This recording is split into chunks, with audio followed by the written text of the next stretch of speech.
I was looking forward to a fun trip with my girlfriends, using your card, when out of the blue, I received a call from Brian. I had already noticed his suspicious behavior, coming home late, secretive phone conversations with Nicole, and restlessness around the house. Was he plotting something with her all along? My suspicion that he might have teamed up with Nicole for some scheme seemed to be coming true. Luckily, I was prepared for such a situation. When Brian mentioned the trip, I decided to feign surprise. Mine, huh? What do you mean? I asked, trying to keep my composure as I prodded him to explain. The truth was, I already knew he was leaving for the trip today. Frankly, I found it unbelievable that he thought he could pull a fast one on me without planning it better. I had been patient with everything until that moment. However, now all I felt was a burning desire to get back at him. I had a revenge plan ready. It was about time we fought back against those insufferable siblings, especially considering all the patience we have shown over the years. I hoped they were enjoying their trip, completely unaware that one of their fellow travelers was on my side. My name is Pamela Smith, and I'm 33 years old, living with my husband Brian.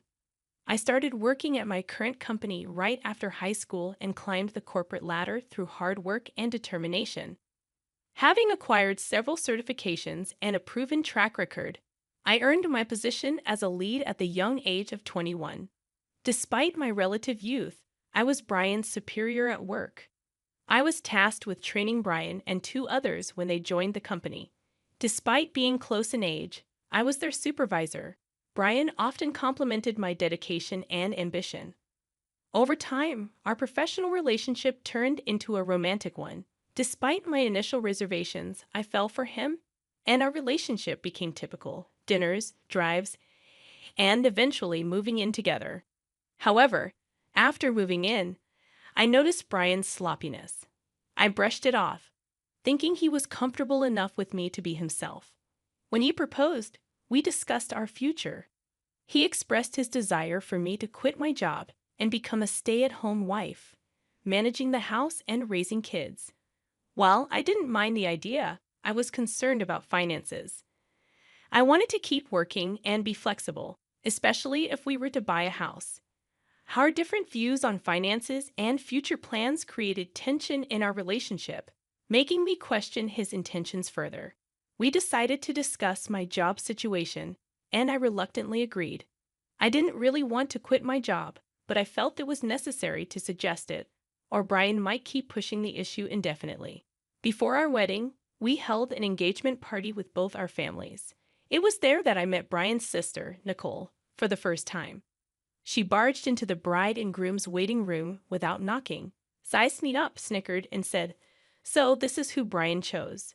A bit plain compared to his past choices, huh? Oh, I'm Nicole, your sister-in-law. I'm the type who doesn't hold back with family, so heads up." I stammered, I'm Pamela. Nice to meet you," as Nicole waved her hand dismissively and left the room. Her upfront attitude left me stunned, but it became clear that Nicole was quite the character. Later, I greeted Nicole's husband, who seemed like a decent guy. The wedding went off without a hitch, and Brian and I purchased a house we both liked. With the prospect of a busy life ahead, I put more energy into my work. One ordinary day off, the doorbell unexpectedly rang. Since I was occupied, I asked Brian to answer it. He returned, chatting and laughing, and I found out that Nicole had dropped by. "Pamela, hey there. Brian's doing pretty well, huh? Owning such a big house, good for him. After all, he's my little brother, right?" Nicole remarked. Brian played up his achievements since he probably told his sister that he had bought the house himself. I had contributed to the down payment and mortgage payments, but Brian insisted on having his name on the title. Since we were living together, I thought it didn't matter whose name was on the title, but the way he explained it to his sister annoyed me. I decided to hold my tongue and not make a scene. "I've got some snacks. Brian works really hard, you know," I said, trying to be polite. Nicole commented, "Why does Pamela sound so bossy? She's not the boss or anything."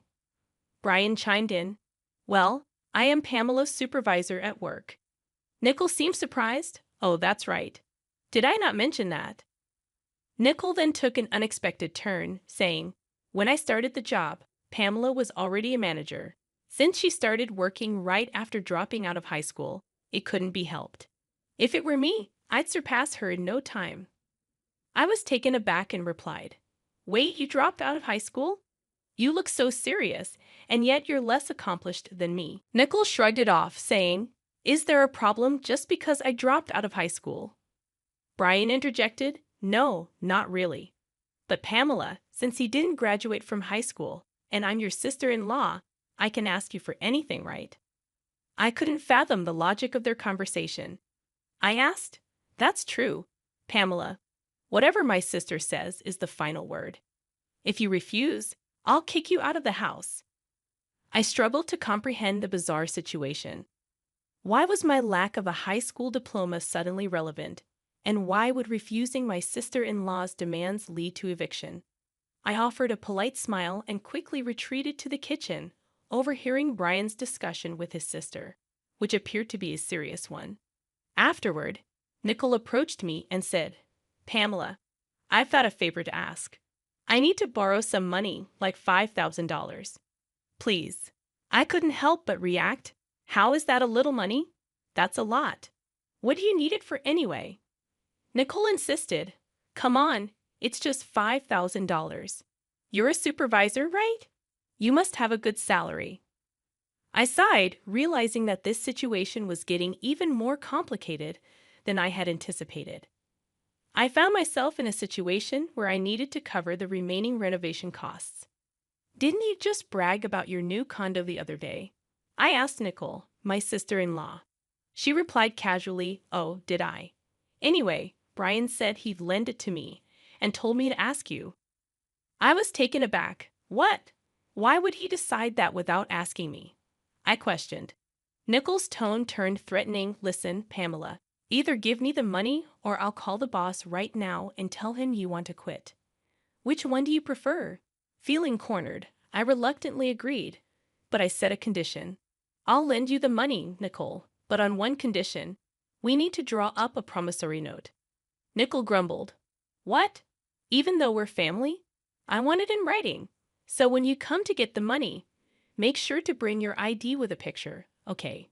The next day, Nicole reluctantly complied with my request, bringing all the necessary documentation. However, as the days passed, I realized how spoiled Brian was by his sister. Nicole used the money I lent her to buy designer items, and soon, she started asking for more. Without any hesitation, each time, I made her sign a promissory note. A month later, I received an unexpected promotion at work. I was ecstatic about becoming the department manager, a step closer to my goal of becoming the head manager.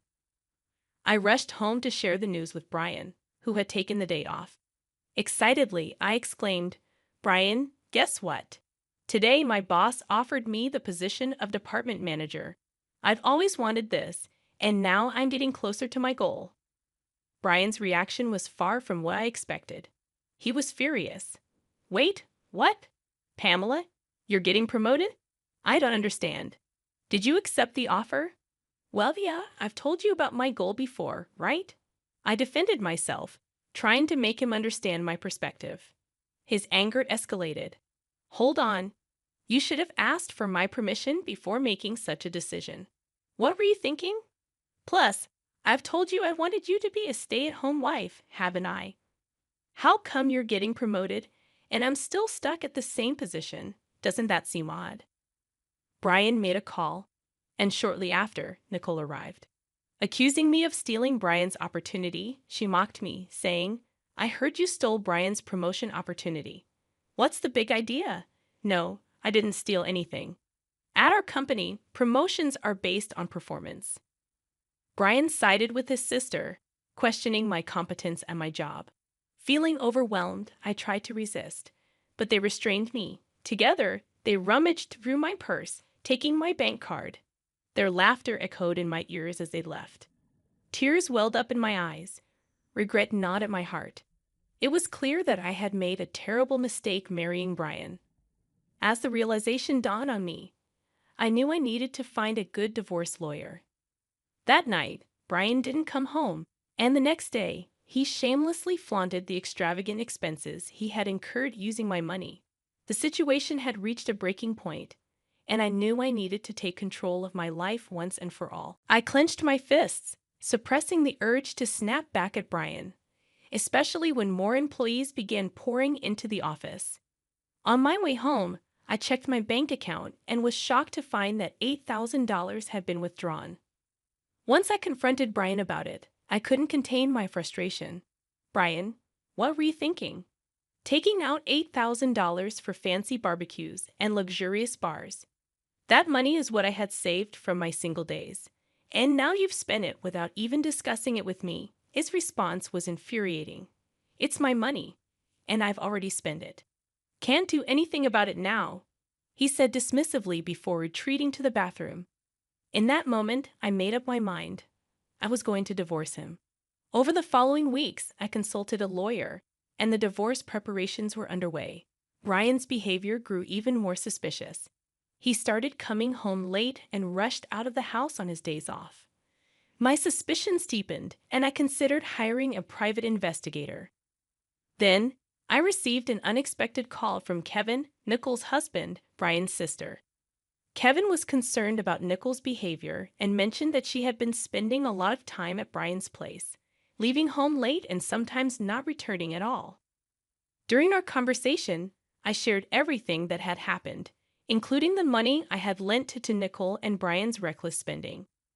Kevin sighed and apologized for his wife's behavior, admitting that he had considered divorce but couldn't take action. When I suggested he use the evidence I had gathered, he hesitated but ultimately agreed to cooperate. We decided to expose their deceit. Kevin informed me that Nicole and Brian might be planning a trip, supported by the brochures and travel club cards he found. We devised a plan together, communicating via text and meticulously preparing for our next steps. 2 weeks later, Brian left the house early one morning, thinking he was fooling us all. Kevin had informed me about his departure, so I was ready. A few hours later, Brian called me, gloating about the trip. I'm going to have a blast on your card with my sis and friends, he said, thinking he had successfully deceived me. But I was prepared. I decided to act surprised. Mine? What do you mean? Explain, I replied, feigning ignorance. Brian, not realizing his plan was unraveling, elaborated. We planned this trip ages ago. Kevin was just our backup plan in case something happened.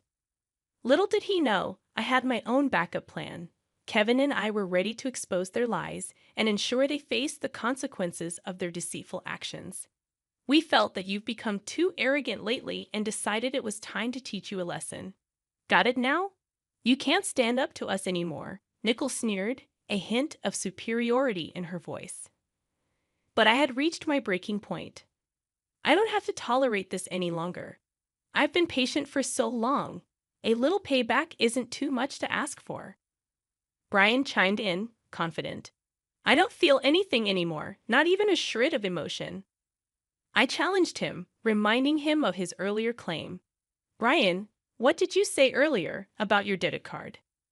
He responded, playing his part in their scheme. I told you about your debit card, right? Huh? I have my card in my wallet, though. I checked my wallet, puzzled. What? What are you talking about? Because here it is. Wait, what the heck is this?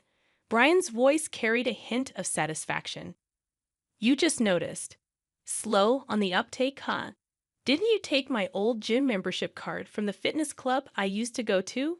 It's the same color and same stiffness. I gasped, realizing their trick. Oh my God, it does say fitness club. But I swear, when I checked it, it was definitely a debit card. Brian revealed their scheme with a smug tone. Actually, last night, I switched the debit card with the membership card. Seems like you didn't check this morning and just went with it. I felt a mix of disappointment and frustration. So, it was a scheme by Nicole and Brian, huh? I'm so disappointed. Nicole added her piece, trying to maintain her arrogance. Brian, tough break, huh? Don't get too cocky just because you're my stepsister. Got it?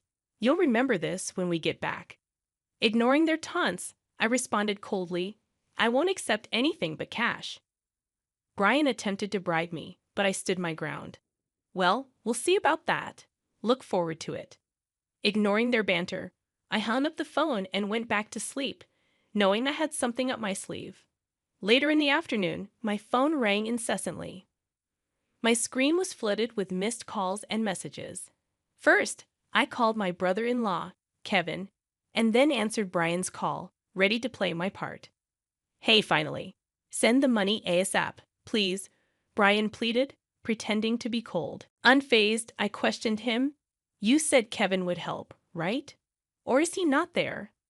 Ryan hesitated before responding. What? Do you know something? Ignoring his question, I kept my tone even. Anyway, it's freezing, and Kevin's not here. Should I clue you in? I decided to reveal my plan.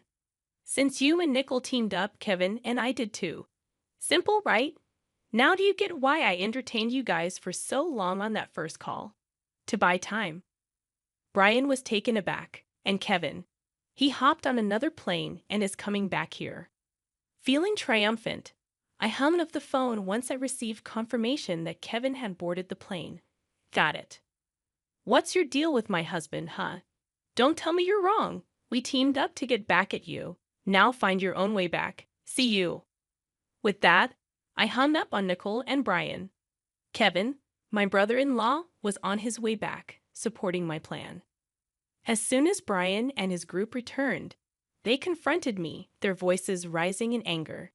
Pamela, what the hell were you thinking? Be prepared to move out, okay? Kevin's with you, isn't he?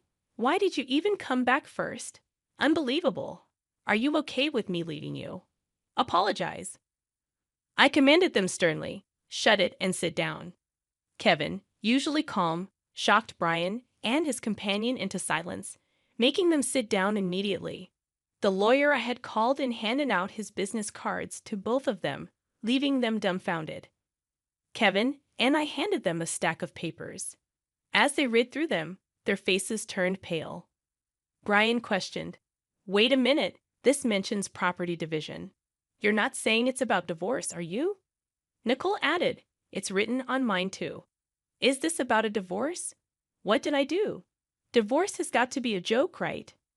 Ignoring their confusion, I declared, I've been recording your daily outbursts, even the call you made from your vacation, Brian. I can't continue like this with you. Brian scoffed. Hold on, are you sure? I affirmed I said it, didn't I? I'm demanding half of the down payment from when we bought the house, the rest of the mortgage, and the repayment of the savings you spent from when I was single. Nickel, you spent the money you borrowed from me and also withdrew from my savings with Brian, right? You're going to repay that. Brian tried to destroy the evidence, stomping on the recorder, while Nickel tore the promissory note into pieces. Despite their attempts, I remained composed. Oops, indeed, you two don't think things through. Nickel, I have a claim against you too, for spending all the savings and such. Say hi to that guy you got close to at the bar for me. Both of them shamelessly cried, facing the consequences of their actions. I presented my bill to Brian, totaling $115,000, and to Nicole, amounting to $31,000. Kevin, too, demanded $120,000 from Nicole. We settled everything without going to court. Packed and ready, I left the house, ignoring Brian and Nicole's desperate attempts to reconnect. I blocked their contacts and focused on my new life. Later, when passing by my old house, I saw it was up for sale. I had moved into a condo, and my career flourished. I received a promotion to regional director, a position I had always aimed for. Kevin and I maintained a strong friendship, and life felt just right. I'm glad I got divorced.